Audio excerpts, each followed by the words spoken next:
Ano po bang pangalan niyo? Ako po si Angelica Bendición. Ano po bang paborito niyong kulay? Kulay black and white.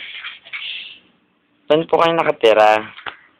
Sa bahay ng nanay ko. Saka ng tatay ko. Saan po kayo nagtatrabaho? Wala akong trabaho. I'm tambay girl. Saan po kayo ngayon nakatira? Balita ko po dati po kayo nasa Nasugbu. Nasa dapat po dati kasi, parang, ano na yung masasali sa... Saan ka po galing ngayon? Sa pukay po ng ina ko. Ano ba yan? Piloso mo po naman. Ha? Piloso po mo naman. Ay, yun talaga?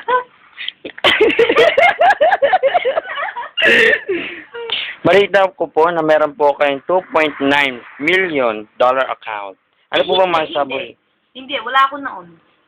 Hindi pa po tapos ang aking tinatanong. Ano po nakakatawa? Wala naman. Kat, nung kayo po ay malit, ano po ba yung paboritong ginagawa? Yun po, pumapatay po ng tao. Kung nakakita po ng tao, pinapatay ko po agad. Lalo na po yung mga supot. Kat!